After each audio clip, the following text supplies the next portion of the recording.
Well, in the meantime, thank you everybody for coming today in person for our event with the USC Shoah Foundation and the ADIR Challenge, Digital Frontlines, the Challenges and Solutions to Fighting Online Anti-Semitism. Thank you all for being here in person, and thank you to the many, many people who are watching online, who I'm hoping can see me right now, and we're good to go. Great, awesome.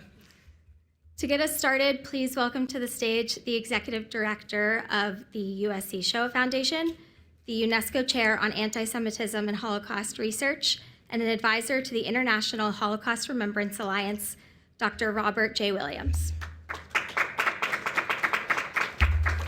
So good morning. Welcome to the Capitol campus of the USC Shoah Foundation. This is our home in Washington, D.C., and this is the first of what will be many public programs focused on the topics of anti-Semitism and the Holocaust and its relevance today. Before we begin, I want to thank all of our distinguished panelists for joining us today, especially on such a cold day here in Washington, D.C., where the traffic is not cooperating. I also would like to thank the ADIR Challenge Foundation for co-sponsoring with us. I first became aware of the ADIR Challenge about a year ago when I met its remarkable and inventive founder, Moriel Lotan, at a meeting in New York. The ADIR Challenge's approach struck me immediately as necessary and good. Essentially, they hope to establish an X Prize-like competition to harness technology in new ways, not relying on old hat, to push back against one of the world's oldest hatreds. I think we just lost the mic for a second, so hopefully everyone heard me say the word hatred. This is so critically important. The tendency in our field has been for far too long to try to reinvent the wheel. It hasn't worked. We need new approaches. Today's program would also not be possible without our supporters, particularly the Glazer Family Foundation and the Siegel Family Charitable Trust. Thanks to them and their unwavering commitment, we can support efforts that ensure open dialogue and cooperation between experts and institutions, enhanced by technology to counter hatred and anti-Semitism. Today, as you know, we're looking at the influence of technology on the rise of anti-Semitism, both in the United States and abroad. If we're honest with ourselves, this is a particularly scary topic at a very uncertain time. If we take recent polls at face value, most of our fellow citizens are more fearful than they have been in decades, particularly when it comes to the question of how technology informs, exacerbates, or contributes to a world of rising anti-Semitism. So, how do we move past this? Let's start by acknowledging that popular culture has had a pretty strong influence on the way we look at tech and its influence on our lives, since at least the writings of H.G. Wells. But we should also acknowledge something really basic. Science fiction writers really aren't that good at predicting the future. To be sure, they play an important role in inspiring how we can look at the world, but they rarely focus on the benign aspects of technology, instead drawing our gaze on its dark potentials. After all, they have to sell books. And so, as a result, even among those of us who are scholars, that is, those of us who should know better, our view of technology is often shaped by broad perceptions as opposed to a deep understanding. When it comes to AI, for example, most of us, what I would wager, imagine sentient robots come to life to wipe out humanity, when in truth, that technology seems to be trending toward a future of cobots, that is, collaborative robots that work alongside people to make certain tasks easier or to free us up to address other critical matters. Regardless, the broad accessibility of technology, whether it's AI, LLMs, the internet, social media, bots, etc., combined with our general lack of understanding of their basics, pushes many of us to obsess over worst-case scenarios or to establish defensive postures that get in the way of our ability to harness technology. So one of the goals of today's programs is to look at both sides of the coin. Yes, we must deal with bad actors deploying the internet or social media or AI to evil ends. And clearly there are those like X or Meta who are seeking to roll back efforts to curb dangerous speech, both here and in the European Union. But at the same time, there are unexplored opportunities to educate and to find solutions. Some problems have potentially simple solutions. I'll come back to LLMs for a minute. Large language models, or LLMs, assess and learn the relationship between words and phrases at a massive scale, and then process that data to translate, predict, or generate content. ChatGPT is an LLM. When you look at the top 20 LLMs in use today, when they address issues like the Holocaust or anti-Semitism, they lead to problematic results. Their responses vary widely, ranging from dangerously biased content or even borderline anti-Semitic remarks to a complete refusal to engage in discussions on these sensitive issues. Why? The reasons have more to do with politics than anything else, because many of the creators of LLMs are scared, specifically scared of how to handle this content because it's tricky, it's politicized, and it can lead to criticism. And if we're also honest with ourselves, there are a lot of NGOs out there eager to pounce on any mistake. But by not addressing the Holocaust, by not addressing anti-Semitism, in fact, they are allowing more anti-Semitic bias to creep in. The solution calls for collaboration. Collaboration not just between subject experts and tech, but collaboration between subject experts themselves, which is the purpose of today's panel.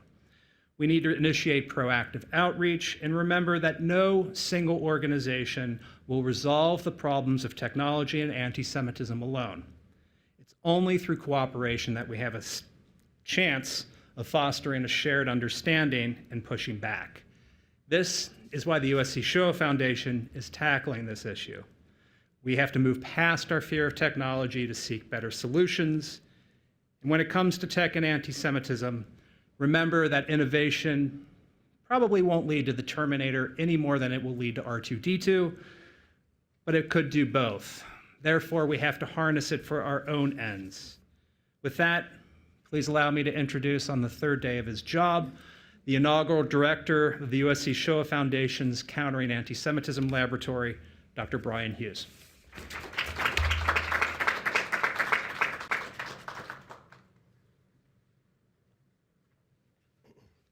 Thank you very much, Rob. I'm so excited to be here, to be working on this critical problem with such an excellent team and with you all. So I want to thank you all for joining us today as we discuss this very pressing but also very complex issue of fighting online anti-Semitism. The digital environment is in a constant state of evolution. At a rate that was inconceivable by the standards of even the Industrial Revolution, much less the ages that came before. From infrastructure to engineering, design to policy, it seems that the only constant is change, and rapid change at that. But paradoxically, this has made online a perfect environment for the oldest of ethnic and religious hatreds, anti-Semitism. Age-old, sometimes ancient patterns of hatred and conspiracy are finding new life in an almost constant process of evolution and rebranding around current events, cultural trends, political developments, fads, and so on, harnessing each new technological development we see to do so. How can we hope to keep up, let alone intervene in this seeming runaway process? I want to invite now our first panelists to come up, and I'll introduce you so we can hopefully begin to address these very questions.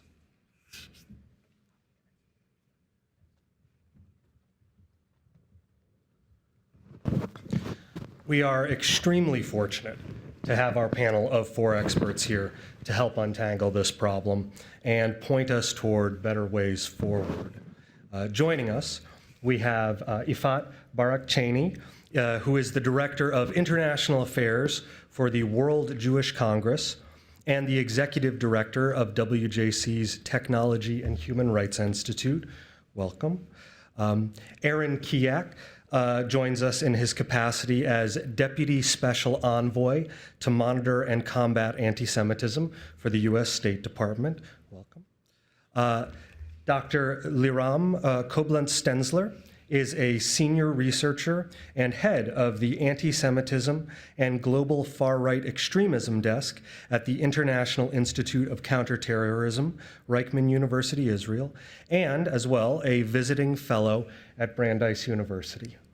And finally, we are joined by Holly Huffnagel, Director of Combating Anti-Semitism for the AJC. Panelists, welcome. Thank you very much. I'd like to begin, actually, with Holly. If you wouldn't mind, can you give us a little bit of a ground floor introduction to what we're going to be talking about?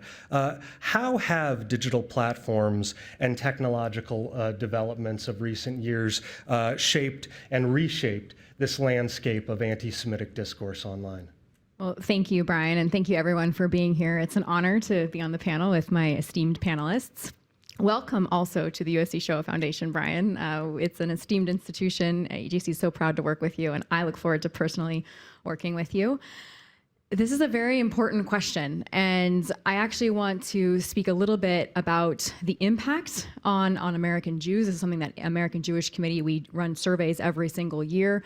So we've actually been able to capture the change over the last 6 years on how experiences online affect at least the American Jewish population. But at least I think if studies were done similarly in other countries, things actually might be worse with other communities. So this is our 6th year conducting data on how American Jews experience anti-Semitism. We have a report coming out in mid-February, but I told Brian that I'm going to preview a few of the data points with you now. It's not published and it's not public, so I do ask, I know we have people online, but this is for our session to really ground us to see how things have changed. The first thing to note is that anti-Semitism online is where American Jews experience it the most. Of all the places, I mean, it makes sense. It's kind of an obvious thing to state, but it's worth stating. It's also where most Americans see anti-Semitism. The second thing is the only predictive factor of anti-Semitic attitudes, actually, that we know of is age. And we know that young people are not only more likely to be online, they spend more time online than their older counterparts. So this is something that we're tracking as well. We found this year, this is not public yet, that 67% of American Jewish adults have experienced anti-Semitism online or on social media in the last 12 months. This varies by platform. I won't get into the details for time. We have found that for 1 in 5 of them, of that group, the incident made them feel physically threatened. So this is something that we're also seeing increasing. It's not just what happens online, they're actually feeling physically unsafe based on that incident. We've also learned that more than 2/3 don't report the incident. This is very important because when companies such as Meta just recently are kind of rolling back some of their automated filters and trying to rely more on user reporting, we know that American Jews really don't report, and the number one reason given is they don't believe anything will be done. This is actually something that's been consistent over years. We're talking about trends. This is something that's been consistent. 2 last things to share to kind of set the stage for our conversation is that American Jews are also changing their behaviors. So Brian asked me about how things have changed over the last few years. We've seen a real change in American Jews not really being fully present online. So in 2021, when we first asked this question, 25% of American Jews said that they have avoided posting content online that would reveal themselves as Jewish. Today, this number is 37%. It's almost 4 in 10 are not posting things online that would reveal themselves as Jewish, and a growing minority, up to 15-20% of American Jews are actually stopped using platforms because of anti-Semitism. And the final data point, Brian, and then I'll turn it back to you, is 39% of Americans saw anti-Semitism last year. Jews are 2.4% of the population, yet 39% of Americans said that they saw anti-Semitism in the past year, a year that we know was horrific for our history of anti-Semitism. 70% of them said they saw it online and on social media. The next category was 19%, and that was on the street or in public. So the gap of where they're seeing it this is really the source of the problem. That's fascinating and troubling too. And I think something that's interesting about that statistic is those are the people who are able to recognize it. There's certainly a lot of education that needs to be done there. I'd like to move on to Dr. Koblenz-Stenzler, if I can. I'd like to hear about your experience looking at digital platforms and technologies. I'd like to understand what you're seeing, maybe as a complement to what Holly just talked about. But I'm also curious because I know that you and your organizations are doing a lot to challenge this. I mean, we all are, but we spoke earlier, and I'd love to hear a little bit about that too. Sure. So, and I don't know, can you hear me?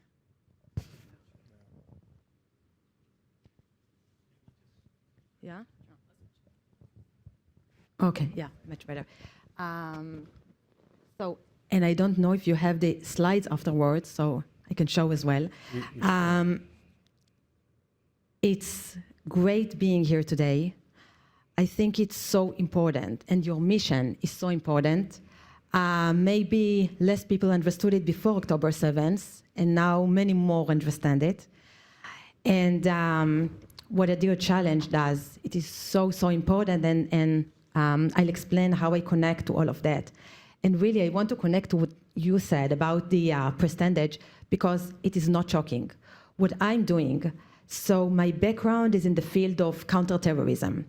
What I'm trying to do in this field to reach is really I'm trying to understand terrorists. So I'm interested not only in the final stage, not only in what we really see in mainstream social media, such as TikTok or other platforms, but I'm really trying to see what's underneath it, like what caused this disease of anti-Semitism. Because something there really happening and radicalize our use, radicalize others. So in my institute in Israel, I have many interns who are working with me. They are fluent in many, many languages. So I'm trying to take a look at really this phenomenon, to understand the roots, to understand how they speak. When I'm saying them, I mean these extremists, because these are the people that I'm really trying to target and to see them. So to see these extremists, how are they trying to manipulate others? What are they doing? How do they want to reach others? What is the patterns? And how do they try to bypass regulations? Because I see it exactly for AI, right? And you spoke a little bit about it, and you spoke about it, but AI, it's just a dominant tool, and they understand how dominant it is, but not all AI allows, for example, hate speech. So they really try to bypass it. For example, ChatGPT, they're sure that Jews dominate ChatGPT because of Sam Altman, for example, the CEO of OpenAI. So they're trying to come with other ideas. They implement it in their own social media like platforms, in their alternative platforms, and that's how they are able to produce other things. So what I'm doing, I'm trying to monitor these alternative channels, the dark web, which is really the lowest and the deepest layer of the internet. I also use API. So for example, the API of TikTok, in order to try and understand the roots of everything. So now, for example, I'm conducting a research on the Holocaust International Memorial Day. I'm trying to compare between 2 years ago and last year, after October 7th, to see the increase of anti-Semitism, and really the results are shocking. So many people are exposed to anti-Semitism. And all of this just allows me to understand the radicalization process and to try and sketch what can we do. And that's exactly where Adir Challenge comes into the picture, because by helping me as a researcher to come along with people who are really experienced in technology, to think together on good solutions, I think that that's amazing. And I guess we will have time afterwards, and if you will have ability to put the slides maybe, then I'll be able really to show what I'm seeing out there, because it's dangerous, it's shocking sometimes, and really you will be able to see how they speak about developing propaganda against the Jewish people. That's how they say it, really against the Jewish people, and try to spread it to the mainstream world. They know exactly how to tailor it, how to network means they know exactly to do narrowcasting, how do they want to target youth, how do they want to target older people, and it's unbelievable what we can see out there. And I guess it will help you really to understand what you see in the mainstream social media and where does it come from. So if we'll have time, I'll be able to show that, or let me know. I think we're working on it, but we'll see. The hamsters are. We'll If see if the not, hamsters if cooperate. not, I will speak about it without showing it. But I think with showing it, it just demonstrates it. So let me know. Yeah. Absolutely. Yeah, perfect. Thank you very much, Doctor. I'd like to shift gears a little bit here. Now that we have a sense of the state of affairs, I'd like to get into ways of addressing it. So, Ifat, if I can turn to you, what tools or technologies, what methodologies are you working with or are you looking at with WJC to address these challenges? Can you tell us a little bit about that, the state of the technology right now, the state of the art, and maybe even what it might look like going forward? Thank you. And thank you for having me. A pleasure to share the stage also with friends now, colleagues, friends, counterparts. And I'll give maybe a few things that we're looking at right now in terms of trends on this issue of online hate and anti-Semitism specifically, and kind of what we're looking at for 2025 and beyond, and some of the ways that we're trying to deal with that, and try to do that in 3 minutes. But I will start just mentioning that, as I do in every speaking engagement since October 7th, 2023, that we still have 98 people being held hostage in Gaza, and we need to get them home. So looking into 2025, all this combination and the intersection between technology, our societal shifts, politics, and the legal framework surrounding them really define this landscape of online content moderation, which we look at when we're looking at online hate and online anti-Semitism, right? It's extremely relevant when we look at ideologies, extreme ideologies, online anti-Semitism, and hate speech. And we've also seen a surge, Liran mentioned it, and I know you can speak about a lot more, the surge since the October 7th attacks in this hate speech and anti-Semitism in many various platforms and many various ways. Holly mentioned this as well. So we're looking at how these trends will affect online anti-Semitism very closely. One thing that we've been seeing for a few years, and I'm hoping will actually continue in 2025, is the shift from the idea of looking at specific content and specific posts and realizing that hate is a process. Hate is not just a one-time post that somebody can say, oh, this is hateful and let's remove it, and we dealt with the hate speech and the anti-Semitism on the platform. But let's look at behavioral aspects. Let's look at groups, at connections between people, at how they communicate, on the radicalization process, on the movement between platforms, and how we can connect that to see those patterns for dealing with the hate on the platforms and that kind of end product of content moderation, which, as was mentioned, we're reducing a lot of the safeguards that we have today. So I think there's been a lot of research on that, also within the companies, academics as well, researchers. This is a good place to do research in 2025 and beyond. And also propose some shifts to how we look at content moderation. Some of the solutions that Adil Challenge will be looking at is looking at those patterns and behavioral changes. This also enables something that we have been very involved in, which is early intervention. So instead of coming, at the post at the end, we can see the groups, we can see the connections, we can find people. We are working on what is called like redirection programs with platforms, taking people who are starting that process of radicalization online. A lot of times we see it start with anti-Semitism. Afterwards it goes to other hates. We see there we can connect them at that point with resources, with reliable information, with people who can actually take them out of that cycle and take them out of that radicalization cycle. This helps. The other thing, which is almost the elephant in the room today, Next point is looking at global free speech versus this content moderation divide. Maybe I should have started here, but when I wrote this initially a week ago, we were in a different place a bit. But this kind of tug of war between content moderation, regulation, and free speech and what that means, this is obviously intensifying. We saw that before with X, we saw that before with Truth Social and others, but now with Meta. What does it mean to have freedom of speech on the internet versus content moderation? Are they in conflict? Are they not? This shift is going to grow in the US and elsewhere, and especially since in the EU and in other countries, it's going the other direction, right? Digital Services Act in the EU looks at illegal content. This is really pushing towards more regulation, and there's going to be a conflict here. It's hard for us to deal with it. It's going to be hard for companies to deal with, and we have to see where things are shifting. News today from the EU was actually less positive than I was hoping for, and some of these inquiries into companies are actually being paused while they look at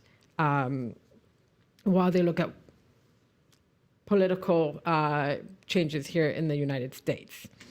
In the US especially, in other places, we see a lot of differences between kind of the federal level regulation legislation and state level. I think we'll see a lot of that. And there's also issues related to anti-Semitism, terrorism, extremism, safety that are coming through kind of states and local states versus the problems we have with content moderation legislation at the federal level.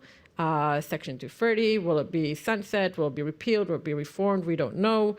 I doubt it right now, but there are cases in the courts, and obviously this influences how we look at content moderation, hate speech, anti-Semitism, and something to look for. I'm almost done. We not mentioned decentralized platforms, so we're moving to Blue Sky, moving to Mastodon. This is a whole new set of challenges for anti-Semitism and hate speech because they don't have centralized content moderation.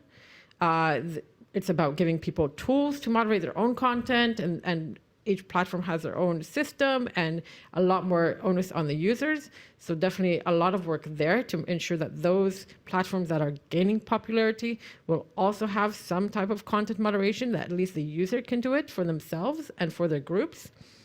And last but not least, AI, since Rob Williams mentioned this, I can only mention briefly, we are coming out with a report on Monday, I hope. We looked at how generative AI and chatbots actually deal with and recognize anti-Semitism in comments. And I was pleasantly surprised, so much that I made my researcher redo a lot of this and recheck, because especially when given the anti-Semitism definition, the IRA anti-Semitism definition, but even before that, the chatbots were fairly good in recognizing anti-Semitism when they saw it online. And we're like, okay, this is good because we can use it. We used ChatGPT and Claude only for this initial research, but we were like, okay, we can use this to actually do better content moderation. But now that companies are going back on their content moderation and AI efforts, we really need to push this. AI and generative AI can offer a lot of opportunity to do better content moderation on anti-Semitism, and we need to use that. I'll finish here. Thank you. Yeah, maybe even AI has the potential to help with that user-based content moderation that we're seeing on some of these distributed platforms. Hope springs eternal. Aaron, if we can conclude, last but not least, with you. We have someone now coming from the federal perspective. So I'm wondering what you can add to the discussion that we've had here already in terms of what we're seeing, how we can address it, and what the future might hold. Sure, thanks, Brian. So I'm coming up to the end of my tenure. I started November 2021, but I wanted to acknowledge my colleague Stacy, who's the Deputy Special Envoy on Holocaust issues, who just retired or is about to retire from the State Department after 34 years. So I wanted to thank her for her service. Obviously, a lot of the stuff both of our offices deal with has to do with Holocaust denial and distortion and anti-Semitism online. We held an online symposium. We brought top execs from the top 5 social media companies to the State Department, that was hosted by our office and attended by the very, very most senior representatives in the State Department. We had a I think diplomatic, you say a frank exchange of views. We also had some asks for them.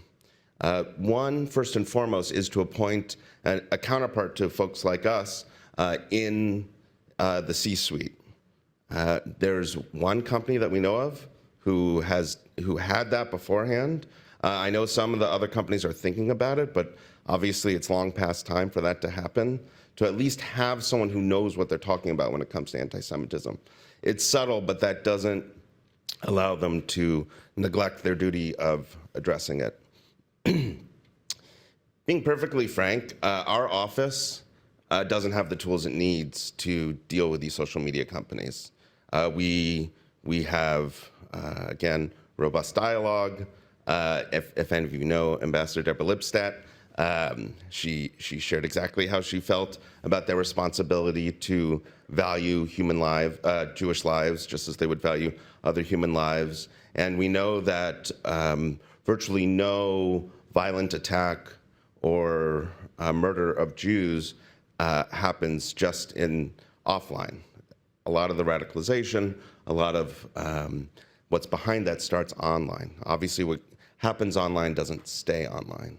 But I want to be very specific in the tools I'm talking about because basically we don't have the sticks we need because of certain court rulings. And you touched on it a little bit, but Congress needs to fundamental reforms to Section 230 of the Communications Decency Act.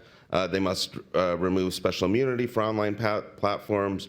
It also includes removing immunity if the online platform uses an algorithm or other computational process to amplify or recommend content to a user that promotes violence or is directly relevant to the claim involving, among other things, anti-Semitism. Congress also must impose stronger transparency requirements on the platforms, including their algorithmic recommendation system, content moderation decisions, and enforcement of community standards.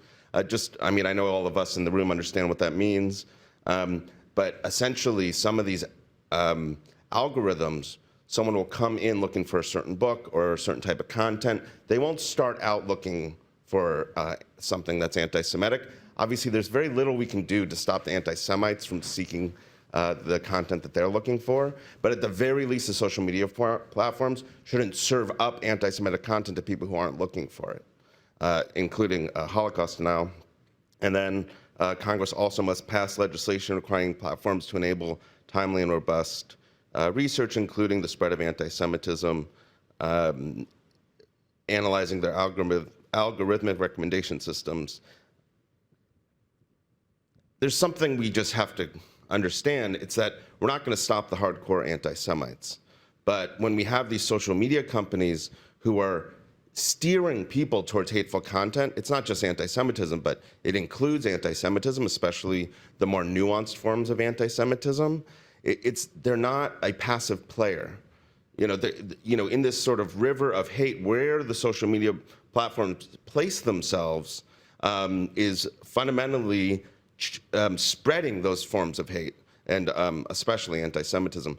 But really, we can't count on the social media companies to hold themselves accountable, and we can't count on the social media companies to even hold up to their own standards, just as a fundamental baseline.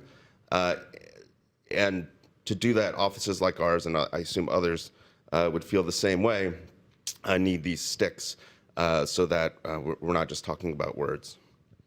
No, unfortunately, it's true. And I'm sure folks who have worked with AI see these very problems too. Sometimes it's actually easier to get an AI to recommend some really nasty stuff to you if you come at it from the point of view of an innocent person who's inquiring curiously about certain topics. How are we doing on time? Are we? We're over? Okay. Well, I'm terribly sorry then. We're going to have to end the conversation. I have so many follow-ups I've written. But please join me giving a hand to the panel. Yes, there is hope. Yeah, we didn't have a chance to get to hope. Yes, the next panel. Thank you very much. Thank you, everyone.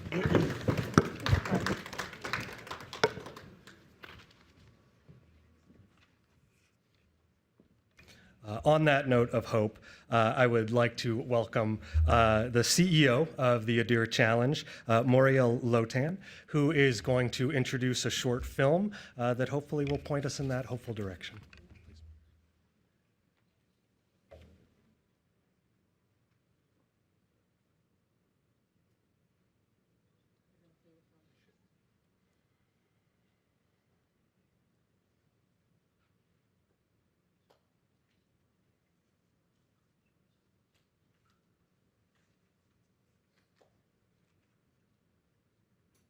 Short film.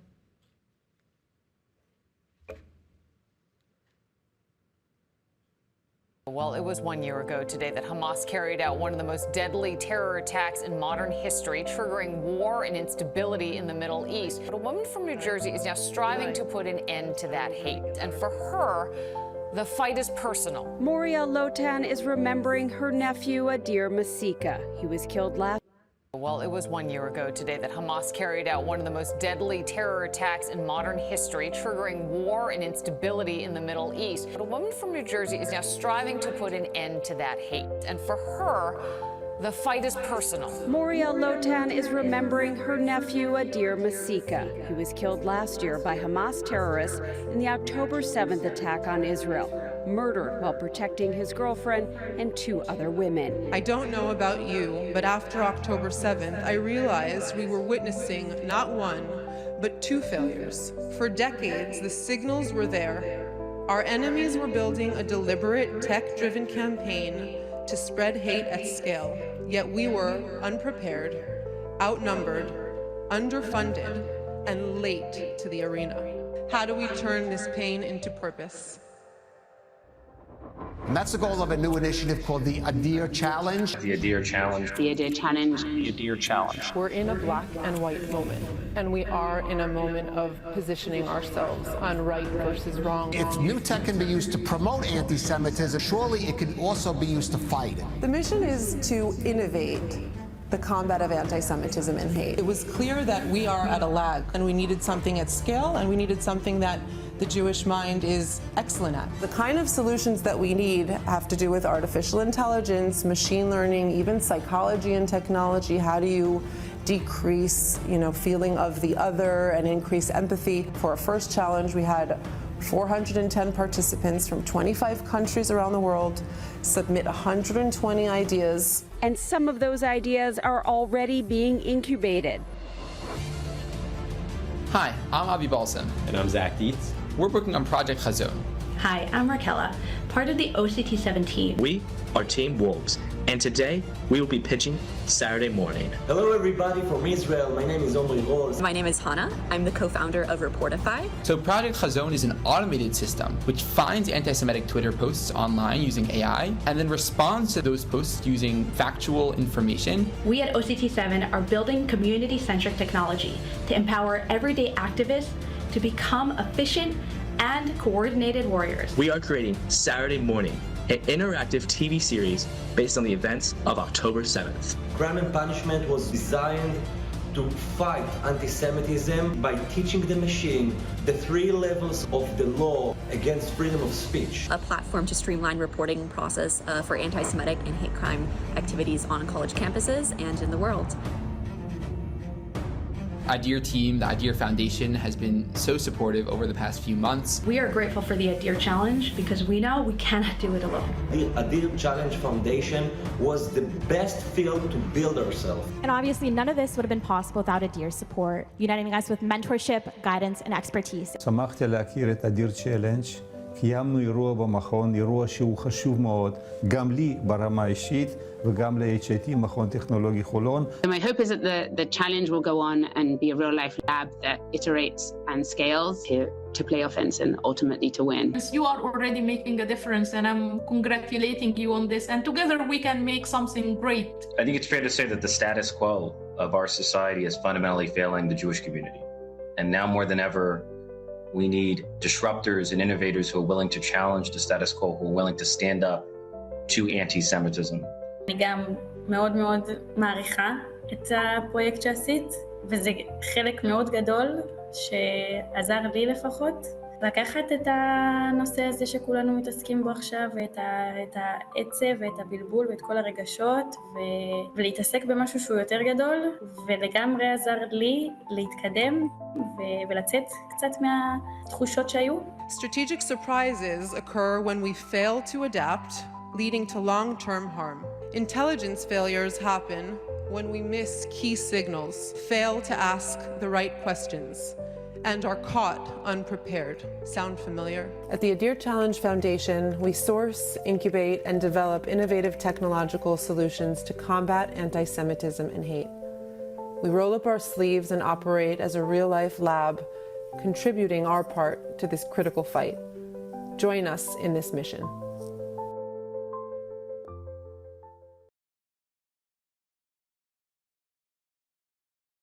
For being here today. Whether you're in this room or joining us online, your presence matters. As you saw from the video, Never Again knocked on our door on October 7th. It's personal. Being here tells me that you care, and that even if you don't know what your role is in this fight, you want to change the status quo. Anti-Semitism today, as you saw, looks very different from how it did in the past.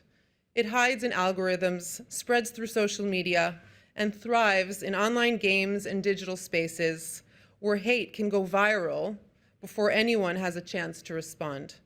The tools of hate are more sophisticated, faster, and harder to track than ever before, existing across multiple platforms and in different forms. It's not all bad news, though. While it's hard to call this good news, it's important to recognize the opportunity of this moment. The very nature of social media and the sheer volume of online communication have also made it possible to start decoding anti-Semitism in ways we could never have done before. Thanks to research, we're gaining a much clearer understanding of the symbols, language, and nuances of this hate. The growing awareness is helping us to build capabilities to track and fight anti-Semitism more effectively. To meet the speed and scale required for what we are up against, what's desperately needed is the DNA of a startup, a mindset driven by agility, experimentation, boldness, and speed. Equally important, however, is ensuring that this mindset complements the organizations that have been active in this space for a long time. By working together, as Rob mentioned in his opening words, we can create something far more powerful than any single approach on its own. At the Adir Challenge Foundation, we've embraced this startup DNA. We source ideas through open innovation challenges, inviting creators, technologists, and problem solvers from here in the US and around the globe. We incubate these ideas in our real-world lab, providing mentorship, technical expertise, and additional resources. We've built a first-of-its-kind entrepreneurship and innovation initiative connecting undergraduate students from US college campuses to students in Israel collaborating on projects to bring innovation to this arena. We are currently scaling that program to bring in more students, scholars, and partners. But startup DNA isn't just about moving fast. It's about exploring, testing, and iterating quickly. We've paused projects when data showed they weren't viable, redirected resources when better paths emerged, and focused relentlessly on what works. This build, measure, learn loop is part of our strategy, and the work is grounded in action. As you saw, we're incubating teams developing tools to detect violations of freedom of speech laws, using legal tech to take automated action. We're supporting teams focused on streamlining reporting, Holly, to your point about why things aren't reported, as well as those leveraging generative AI for content creation, social media detection, interactive gaming, online community organization, and more. We're connecting global clusters of teams working on similar verticals to reduce redundancy and increase time to market. Rigorous research, such that is done through the USC Shoah Foundation, including cultural and linguistic sensitivities and context-specific insights, will be critical for this work as we move forward. But this mission is also about leadership. A little bit of my pop culture, which isn't Star Wars. I recently watched Enigma. I don't know if any of you are football fans, but it's a Netflix documentary about Aaron Rodgers. And there's this moment in particular that really stood out to me, which is Aaron Rodgers sharing about what it was like when he joined the Packers and the welcoming, to call it that he received from Brett Favre, who was the then legendary quarterback. It was cold, to say the least. Later on, when he became a quarterback, it influenced how he would make sure to bring in his replacing quarterback when it was his time, doing the best he could to be his mentor and demonstrate leadership when it was especially hard. True leadership isn't just about what you accomplish yourself. It's about how you bring others in. It's about welcoming people to the team and setting them up to succeed. That's the kind of leadership we need in this fight. I want to take this opportunity to express my deepest gratitude to someone who welcomed me early on. Just 12 weeks after October 7th, when the wounds of grief were still wide open and raw, the kind that only those within this specific tribe of mourners can truly understand, armed with nothing more than a rough pitch deck, Dr. Williams extended his hand. He recognized the potential in what we were striving then to create and believed in our vision and became our advisor and our partner, not just on paper, but by communicating explicitly that he believes in our work, just like we witnessed here this morning. And I thank you very much for that. This isn't just about partnership between Adir and the USC Shoah Foundation. It's about all of us. Anyone who recognizes that anti-Semitism is the canary in the coal mine and understands that this is not just a Jewish issue, but a national security concern, one rooted in anti-Western, anti-civilization ideologies. From Capitol Hill and the White House to venture capital boardrooms, corporations, academia, and both Jewish and non-Jewish organizations, this mission demands a collaborative, multidisciplinary effort. So, what about you? How do you get involved? Maybe you're a mentor, ready to share your expertise. Maybe you're a parent wondering how to help your child navigate college life, a student who wants to get involved. Maybe you're a philanthropist with the ability to empower these teams. Or maybe you're simply someone who refuses to accept the status quo. Whatever your role is, there's a place for you in this mission. Anti-Semitism and hate won't be solved by itself. But with the DNA of a startup, focused, bold, and relentless, collaborating with established organizations, equipped with state-of-the-art research that can inform and influence policy and practice, we can confront these challenges head-on and develop tech-centric solutions and strategies that create meaningful and lasting impact. If you're interested in learning more, I welcome you to talk with us later. Now let's get to work. Thank you very much.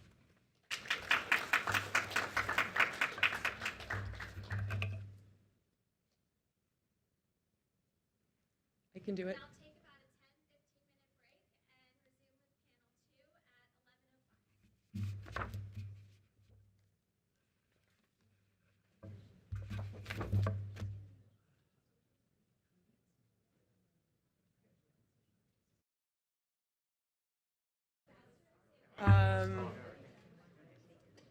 Okay, we're good. I think we're going to start. If we could all just grab our seat, please. Sure, go ahead.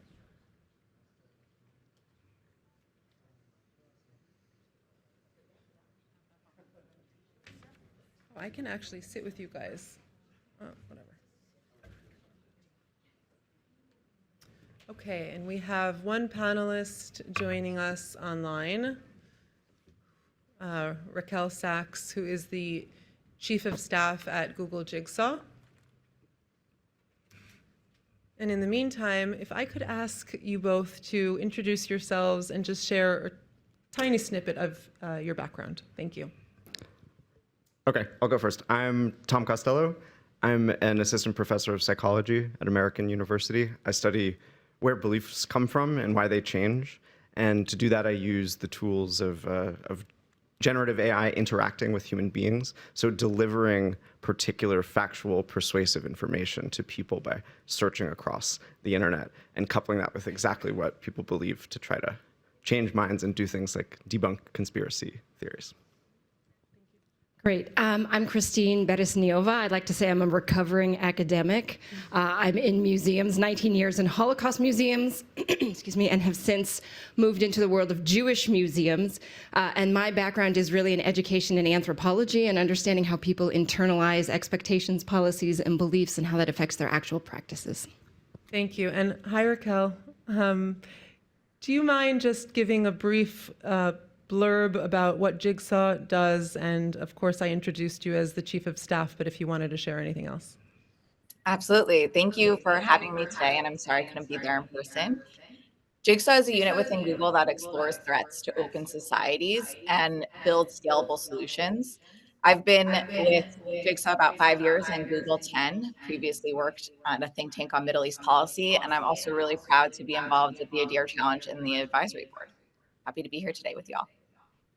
Thank you. Actually, Raquel, we just finished a panel, and then I spoke, and we started talking about the world of the problem, and then starting to touch upon the world of the solution, or at least trying to advance the world of solution. As the Chief of Staff at Jigsaw, your team focuses a lot on building tools to counter hate, to counter threats like online hate and censorship. And could you talk about what specific initiatives or technologies that Jigsaw has developed or is exploring in order to combat anti-Semitism? Absolutely. I'll start with our research, which is really important to our work. We do deep ethnographic research where we join people in their daily lives, sometimes in their living rooms, to learn more about their experiences and perspectives. We've interviewed over 100 former violent extremists to understand what brings them to that radicalization. And we found that a lot of people have common beliefs, many which begin with the stereotypes that we all know too well, but become progressively more dehumanizing.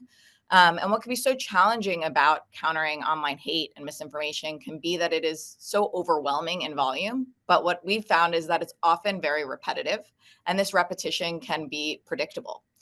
So we use that finding to develop what is called Perspective API, a tool that uses machine learning to identify toxic comments that might make people want to leave a conversation.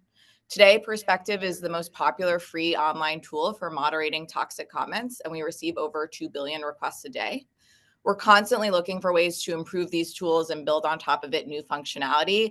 And a lot of that comes through working with experts and partners like you all. And we're really excited to see how we can continue to build on top of that to counter online hate and make healthier online spaces and remove anti-Semitism in all ways possible. Thank you. And I guess it's a bit of a follow-on question, and you just mentioned the 2 billion a day. So I guess it sounds crazy to ask this, but how can these programs be scaled across different platforms? What's that path forward look like? Absolutely. So most of our tools are open source and free to use, so they can continue to be iterated on and leveraged for different use cases. For example, we've developed also a tool called Harassment Manager that builds on top of Perspective's technology. It makes it easier to document and report different forms of harassment online. My brother is actually a content creator for my dad's business, and they receive increasingly amounts of anti-Semitic attacks. And it's something, having a tool that will simplify the process of reporting, documenting this harassment can really help them in their own personal experience. And of course, it can get even more dangerous over time. So we invite you all to look at our GitHub and see these tools and how you can build on top of them and train them to identify coded language in these specific situations, and let us know where you see opportunity to continue to work together. Thank you. Christine, I want to move over to asking you, what does innovation even look like from your perspective for the world of museums and education within museums? Obviously, you probably need to move over from more of the analog world to the digital world. Could you share with us just what that's like right now and what that challenge means? Yeah, I appreciate that question. And I think you've hit the nail on the head, which is in the museum world, our sort of bread and butter, so to speak, is really material culture, art, and artifact, which is all stuff that we want people to engage with in person, right? So this online fight is a little bit different for us. And there's 3 ways that museums tend to look at the relationship between museums and tech. And the first is, what kind of tech do we use in our museums, AR, VR, that kind of conversation. The second one is really, how do we get our museums online? virtual tours, digital museums are a thing. And the third, and I think the one that's most relevant to us here today, is how do museums use digital strategies to combat enduring social issues like anti-Semitism, and especially for museums, because we are at the heart of this fight, whether we asked for it or not, because we are the repositories and the institutions with those Jewish stories that are being targeted. And so the question is, for us, how can we introduce our content digitally? And we certainly have member institutions that I work with who do this individually, but to really deploy it with the same speed and immediacy that we are seeing this hate travel in digital platforms, and how can we help our museums and other cultural institutions really understand the role of digital strategies and the speed with which we have to do that. Not last but not least, because we'll have more questions, but you deal a lot with conspiracy theories in your research, and part of what we've learned at the lab at ADIR in the last year is that when you're building tailored strategies to combat anti-Semitism, it matters very much whether you're trying to target far right or far left. In your work in looking into conspiracies, are you seeing the tools that need to come out in the tech world that are targeting conspiracy theorists and more of that vertical of anti-Semitism? Yeah. Oh, that's okay. So one common assumption has almost become a truism that it's hard to change conspiracy theorists' minds with facts and information, and this has shaped this sort of Oh, yes. Okay. Oh, I was just holding it a little far away. It's hard to change people's minds with facts and information because they're down the rabbit hole. They already believe the thing, and it's easy to explain away counter information with, well, you're just in on the conspiracy, so you're telling me something to change my mind. And because of that, the sorts of interventions that have been tried tend to move away from information. They focus on moving people out of radicalizing environments and so on and so forth, changing their needs and desires. But I see it more as almost a logistical problem. So if we look at the space of conspiracy theories, anti-Semitic or otherwise, that people believe, there's a vast corpus. And it's hard to pick any one fact that any one person believes and have a useful debunk or counter-argument just in your back pocket that you can throw out. In fact, some of the theories are so specific that even experts don't have a good answer to them. So a classic example, right, is with Holocaust denialism focusing on doors in the death chambers. And a denialist said, well, the doors open, I went to the grounds, and the doors open both ways, and they're not locked.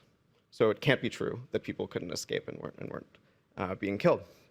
And they spoke to historians, people trying to refute this claim, and no one really had a good response. It was so narrow, so specific, until someone finally dug through the record books and spoke to all sorts of people and found that they had replaced the door in 1980 just as routine maintenance. And now it's on the internet, and is an esoteric fact, but an AI has seen it and can leverage it when someone comes and says, hey, what about this odd claim? And doing that at scale, not just for the one claim, but all across the space of claims, is something beyond any one human's power to do. And that's what my work does. That's the research, is identifying what people actually believe and then searching across the space of information and via a conversation with an AI, making a factual case. And what we find is that facts work. People do change their mind, even committed conspiracy theorists, when you counter their single belief or their narrow set of beliefs with a really persuasive argument. The change is about 20% on average for conspiracies across the spectrum, and just focusing on anti-Semitic conspiracies, which is work that I did in the past few weeks, so I'm debuting it here. The change is just as big. Even committed anti-Semitic conspiracy believers, following an informational conversation with Claude or ChatGPT that we've trained and prompted to be a debunker bot, essentially. They change their mind. And you can try this out for yourself. It's called DebunkBot, and there's a website that you can go to and check it out. Thanks. Just at a higher level, for anyone who wants to take this on, are there technologies that you see that you're saying to yourself as people that know what you're talking about, there's no real need for this, it's redundant, it's not going to answer some of the problems? Or on the other hand, which technologies or innovations do you come across that you say we would want to see more of? Yeah, I think, so what we've focused on a lot today, including in the last panel, which is probably more necessary than what I'm doing, frankly, is the supply side of the issue. Institutional solutions, policy solutions. I was particularly concerned with the meta news. The thing that got a lot of play was the fact checking, but that's limited in its efficacy because it relies on human beings. The thing that I think was now newly being reported is that they're also modifying they're turning off the classifier that they use to detect misinformation and then downrank it in the algorithm, which was very effective in preventing misinformation and false claims and conspiracies. And then I think that's going to have a really, really big effect. So the supply side is super important. But the supply side is important because people have these beliefs in the first place and they want to believe them. And, or they're disposed to believe them, and then that information is being matched with something you see online. So in trying to change people's attitudes themselves, their beliefs, I'm offering a demand-side solution that hopefully can complement some of the supply. Christine, I'm wondering, being more, again, in the analog world, what role could the tech and innovation community play in order to help you and your efforts move along? Or how do you see the relationship moving forward so that the museum isn't left behind, educational efforts that you've worked on for so long aren't left behind, and that we can, speaking of extending that arm, but in what way can we do that? Yes, I think this is a great question because it also ties into what you were just saying, which is one of the things that I think really can be effective is not necessarily that we need to go and invent 1,000 new pieces of tech, but from the museum perspective, we need to lean into the power of the connection of a story, right? And this is age old. And how then we can utilize tech as a tool to help get those stories out there. And I don't know if any of you have recently seen, this is one of my favorite recent examples, not from a museum, but relevant, in which there was the diary of a Jewish girl that was found at a vintage store in Brooklyn. And she wrote it in the 1940s. And the daughter of the owner of the vintage store started reading these diary entries on TikTok. And they range from things like this girl getting ready to go to a party and washing her hair, to things like it is the end of World War II. And they speak, and they have spoken to, they've been viewed by over 3 million people on TikTok because of the resonance of this young girl telling a story that connects specific moments of her life, but also really historical and pivotal moments, as well as experiences being Jewish in the 1940s. And so for us, it really is, how do we harness the tech to tell our stories better? Because once we've flagged or immobilized the content, what's going in its place? And this is what museums offer, is this idea that we can replace the negative with actual, authentic, lived Jewish experiences. We have over 60 institutions that are Jewish museums and Jewish cultural institutions in the US who belong to the Council of American Jewish Museums. And I put these pictures up here not specifically because I needed to, but because it's so easy when we talk about anti-Semitism to forget we're talking about real people, right? Real people's lives who are being affected by this hate. And we're all capable of telling our own stories. And at the end of the day, we all want to be the architects of our own stories. And so for us in the museum world, we need research on the role of museums, and then we want to work with digital technology companies to help us get these stories in front of people to replace those narratives. I want to shift over and talk about research. I think oftentimes the media only talks about how bad college campuses are, but we have to remember there's extremely important research being done within those same walls. Could you each speak to how you see research moving forward and the way that it can inform policy, the way that it can inform or interact with innovation in tech? I know it's a big question and you can each take it from your own position, but. Well, I'll zoom out a little bit. I think that you can, in order to converge on an optimal solution, like whether it's like a squirrel searching for nuts or a person searching for a job, you have to allot some amount of time to exploring the space and some amount of time to exploiting whatever you found when you're exploring. And depending on the problem, you can kind of weight exploring and exploiting differently. This is like a basic principle of certain elements of computer science. And I see research, basic science, the comparative advantage there is that we're really good at the exploring part. And you need to, so it's hard to predict what solutions, which nuts you're going to uncover. You can take an informed principled approach. The whole thing with research is that you don't know what you're going to find. And so we need to invest in exploring in order to then, turn up some useful nuts and turn those over to things like, tech companies working for practical solutions and that sort of thing. So I think the explore part is quite important. I would say that museums are a great place for research because that's where ordinary people go, and that's where a lot of this online thinking and garbage, for lack of a better word, is manifest. And so there's a lot of potential to really understand. We've seen a decrease in museum attendance following October 7th in some instances, but we've also seen an increase in people who are curious to learn more, right? And so understanding what are people bringing in, where is the source of that information, and what is it that we can do to help counter it, is museums are a great site for research, piloting, interventions. We have space and we have people. Is Raquel still on with us? I can't see her Yes. from the room, but okay, hi. I would love to speak about this because research is really critical to our work, and doing so in partnership is also a really important aspect of how we develop our solutions and our scaling model. So just to give one example, we conducted a study with George Washington University across 10 platforms where we mapped online and offline hate. We all know, and you've heard a lot today, about how online hate can have serious offline implications, and the reverse is true as well. This study found that after the murder of George Floyd, there was a 250% increase in race-related hate posts. But actually, the volume of posts increased for every type of hate, including anti-Semitism. So we found that when these offline events activate communities online, it can increase the frequency of posts across all groups, regardless of the event that particularly initiated it. The research also found that there's boomerang effects. So even after platforms remove these content, it can often return to the original levels soon after. So because of research like this, we were able to develop another tool that we call Altitude, also open source. And we give online platforms through that tool a single view of potential violent extremist content that will give them more control over how they remove content and keep their spaces safe online.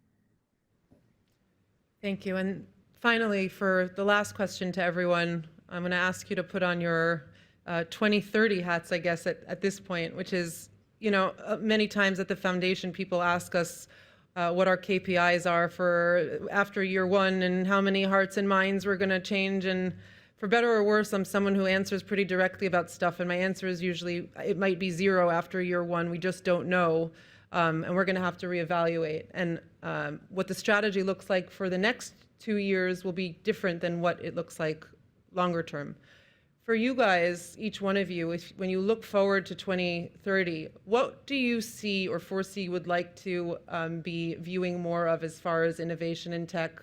And even collaboration, I would say, is concerned in this space in order to achieve our shared mission. Okay, I'll go. Yeah, you know, if I think to calibrate that answer correctly, I would need to know like what the space of possibilities is, and even though it's just, you know, now five years away, I'm really not sure what those 5 years are going to be like in terms of tech. The progress with AI is rapid enough as to make me uncomfortable and a bit worried and concerned. There are also lots of you know, quasi-utopian possibilities that one could imagine. And so I think now is a critical juncture because of that, at least potentially. And we need to act as if it is, and ensuring that accurate information is accessible and prioritized, and in fact that we can like leverage our newfound access to information in a positive pro-social way that perhaps like in hindsight we should have done when we were building social media and even building the internet. You know, we kind of have a second chance at this, and we're now informed by what we know just happened with the rise of social media. And so I don't know is the answer, but I think it's quite important. I always appreciate an I don't know. I would say, you know, I work with largely Jewish staffs and Jewish museums, and we're exhausted. So for me, like, to stem the onslaught, that would be a sign of a success, so that people can feel, you know, safe to go to work and eager to be Jewish in public spaces. But I also think a complement to that would also be finding technologies and platforms, and even in museums, just good old-fashioned Q&A, spaces where people can really ask questions, where the motivation is not anti-Semitism, but it is definitely rooted in anti-Semitism, but they need clarification about what's true and what's accurate and what's real, and allowing people a little bit of freedom to ask questions rather than just making assumptions that, you know, you're gonna say something on a digital platform and it's gonna be attacked and that's it. But people do, there is a Tomorrow program for college students. And these groups, they go across the United States and around the world. So we have them in Brazil and Paris and other countries where we have offices, allow for that communication and then giving best practices and tools and resources to then go into the classroom, to go into, you know, your local civic leadership, to talk with people about the issues. And more importantly, how to get other people involved.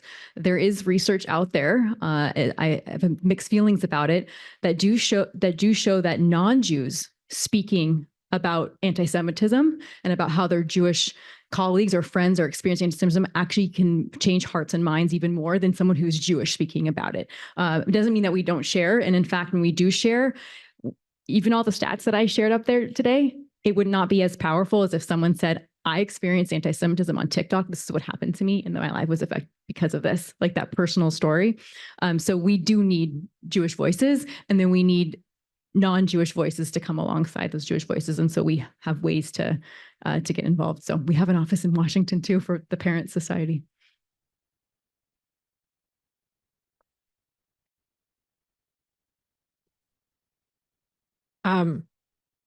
Quickly too, last night I gave a presentation on legal aspects of online hate and anti-Semitism to a group of mothers. And I think one thing is really to understand what children are able to see online, what the different platforms are. So if you see that your child on a platform like Gab, it's very different than a platform like TikTok, and what they can encounter and what types of things are allowed and how they interact. Do they have private messaging or not? And it's not necessarily, you know, if they're younger children, and some of the platforms are putting more and more parental controls. So there's more ability to have kind of tools for parents, but it's beyond that of just understanding what can they find, how do they find that, how do people find them, and how to kind of get them out of that cycle or out of here's even a small tip. So on TikTok, you can actually refresh your feed completely, start from zero. So if your child, or you feel like your child is going through this rabbit hole of getting more and more content that is hateful, or more and more content that is about the conflict or about eating disorders or something, they can completely refresh their feed and start anew and not be fed that same exact content that the algorithm is feeding them. So there's all kinds of tools, and just knowing and really being here and doing kind of sessions, parental groups, etc., understanding what they can encounter and where. If they're on the dark web, talk to Liran, that's probably really, really bad. But otherwise, they do have like a wide variety of things that they can find. My question actually feeds off of this. What do we understand about the teenage mind? And are there lookalike campaigns that have sought to move attitude that maybe we can learn from and adopt some of the practices? You know, marketers are able to get a lot of information about teenagers, certainly as they leave their breadcrumbs across every platform, but it's also, there's a limit in understanding their mindset. And I'm curious if you know of models, or are you in progress with research to better understand what's motivating them and ramping up this level of distrust? I think there well, maybe more than two, but two that come to mind, insights that psychology and behavioral science and developmental psychology can bring here. One is that our ability to discern between moral positions, to move beyond black and white thinking and kind of engage with complexity surrounding moral topics, doesn't really come online, so to speak, until around the college age. That there tends to be a black and white morality that teenagers have. And the second salient arm here is that that is when our like status detection apparatus really becomes important around 13, 14, which is why you see, you know, clicks and fashion and style and fitting in. It's like life or death. Suddenly we're overwhelmed with all of this like status detection stuff that then follows you throughout your life, but it's quite salient. And morality gets appended to status. Believing the right things, the things that all your friends believe, coupled with this black and white thinking, I think that is how adolescents tend to navigate political, cultural questions. And coming from that insight might be a good way to shape interventions. I want to just say that we can't also dismiss teenagers for being a wasted culture and also expect them to participate in informing what we're learning and moving forward. And I say that very distinctly because one of the tracks at the Adir Challenge are for high school students, and everyone thought that that was, let's just call it a not so smart idea, to be polite, because the belief was, what will they have to produce as far as solutions are concerned? The insights that we have gained from working with the high school track are so critical in answering your question, because they feel that they are a part of the solution and not cast aside. And I really want to urge that we stop thinking that they're a wasted group and start bringing them into the conversation much more. Thank you. Ryan Greer from Bedrock. I think this question is for Raquel, if she's still there, or Dr. Costello, but really any panelist who wants to get on it. We're talking about a really compelling combination of pilot projects, minimum viable products, et cetera. I'm thinking about, like, we need to normalize these things. We need them to go from small to big, to put a finer point on it, right? And so here's the hypothetical. Imagine by the end of the year, end of the calendar year 2025, these small things have become big. We've scaled things. We've supercharged the initiatives in the room, right? What do we need to get to that future? Are there key barriers, for instance, philanthropy, public policy, tech policy? Like, if your promising thing is going to be part of everyday American life by the end of the year, what does society need to do differently? Wants you to answer it. Okay. Yeah, well, you tell me. I think attaching a value proposition to identifying accurate information, whether it's like via some other need that having a misinformation debunked can serve, probably through a more enduring relation with an AI system rather than just like a one-off check if something is right or wrong. That's a complex problem. People have different needs, so values must be different. And that's broad, because the real answer is I don't have a way to get people to use this. I tend to think of like the information delivery solution offered by AI as like being viable in the form of an epistemic toothbrush. Just like we've formed the habit of brushing our teeth, we need to instantiate the habit among the larger population of checking information.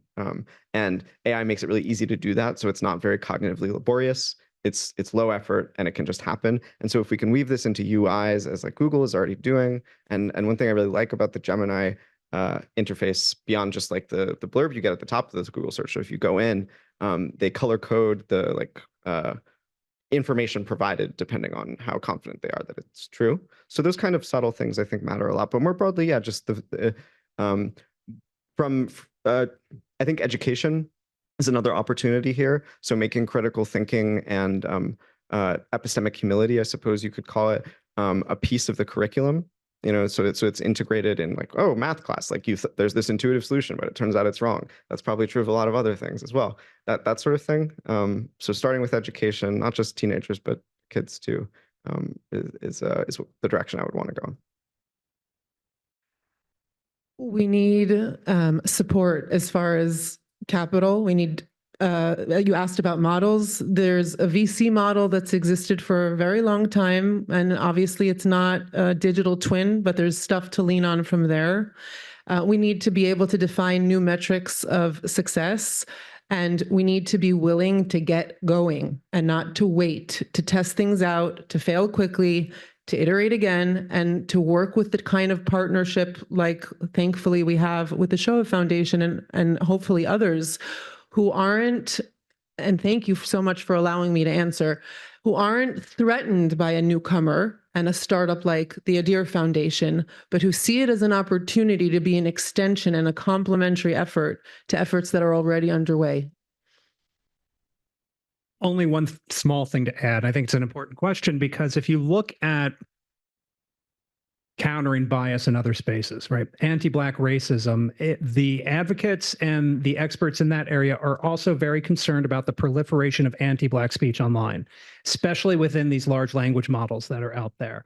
And some of the solutions have been to create their own LLMs to address the problem, which at the start sounds like a good idea, right? If the regular publicly available LLMs are giving you biased content, let's create one that doesn't create biased content.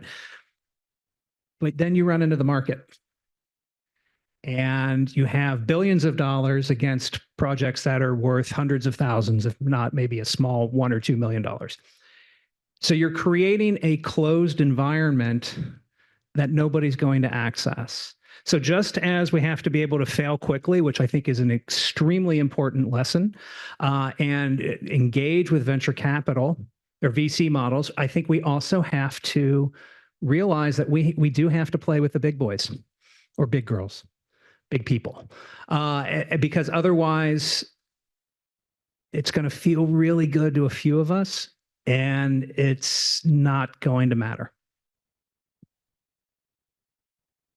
I'm going to add two things. One, obviously, government has the power, has the funds to fund research, to find solutions, etc., and that has to be a big component of this in the next year and anytime.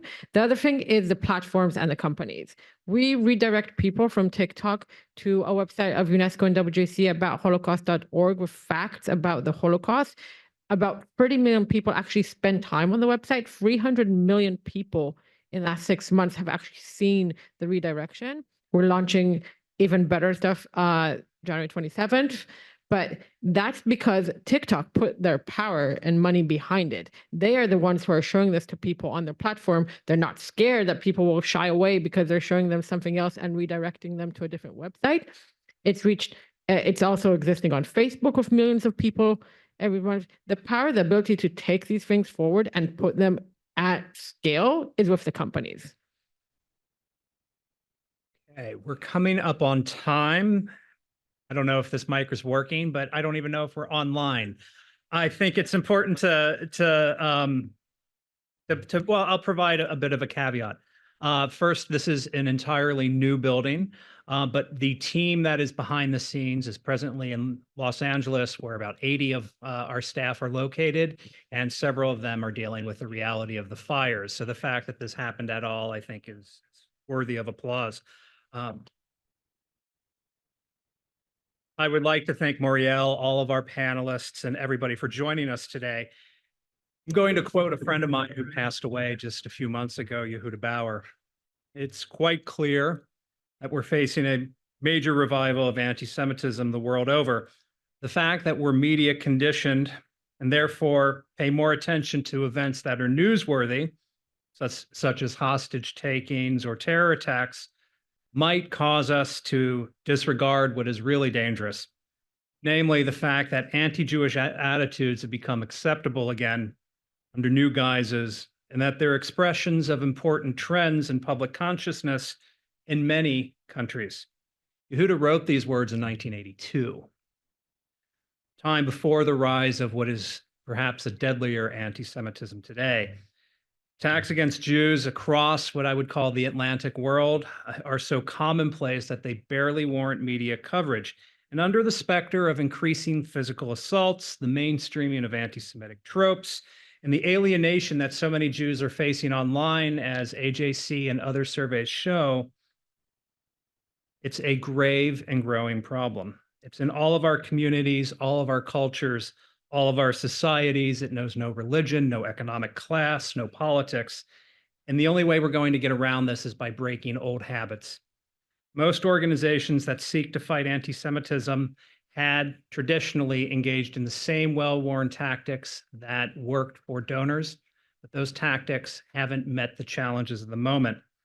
Times have changed. We must do the same. Now, there are some political leaders who claim to be engaging in the fight against anti-Semitism, but most are doing it with one eye closed. They are finding the forms of anti-Semitism that are convenient to their political ideology. So if you're left, the problem is on the right. If you're right, the problem is on the left. At the end of the day, the anti-Semite is not always the man wearing an armband. It might be the kindly lady living next door. The same is true online. And anti-Semitism, as we see it, is often found in what I'll call the anarchic competition for social media literacy, or legitimacy. Literacy too, but social media legitimacy. When this is occurring, the idol smashing tendencies of the far left and the far right tend to meet one another in a horseshoe effect. Both sides online are blaming Jews, that is their archetype of Jews, not real living Jews, and focusing their collective ire on them. And the reality of online media is such that those of us who would otherwise have ignored this content are now facing it on a regular basis. There are solutions. But those who traffic in anti-Semitism have a major advantage. Two of the first online networks in the United States, as early as the mid-1980s, were run by neo-Nazi organizations, trafficked in anti-Semitism, trafficked in Holocaust denial. They are out there. They've been out there longer than us. And at the end of the day, their bread and butter are emotional sound bites that reach people because they present easy answers. And as Professor Costello pointed out earlier, the problem isn't just bots. We are the other side of the problem because we spend most of our time on these. We need to figure out a better way to engage with the technology that's there, because history shows us that it's at these moments when our Jewish friends, neighbors, and fellow citizens are most at risk. History also shows us that the normalization of hate speech is a predicate to violence. The best way to push back is to catch up, to harness our ability, and to begin to educate. I'm an historian, so I'll give you a brief historical analogy. How many people think the Germans stopped being anti-Semitic in May 1945? Didn't happen overnight. It took an entire generation. Now, part of the shift to the German people becoming very philo-Semitic by the 1960s is thanks to the efforts primarily of the West German government and the West German people to deal with the sins of the past. But that, again, is only part of the issue, or part of the solution. The other part of the solution was actually an American effort, an American-led effort to educate, to focus on democratic values, to put intercultural dialogue at the forefront of how we wanted to engage with the rest of the world, to teach a better way to live. American soft diplomacy isn't what it once was. This has been true since the end of the Cold War. I'm not picking on any administration in particular. The solution now has to lie with non-governmental organizations who have the support of governments to educate better online. Some of those organizations are only just beginning to emerge. Others have been established since Kishinev pogrom of the early 20th century, but we need to begin engaging together. Fortunately, I think we are well on that path. And fortunately, I think we're having the conversations we need to have.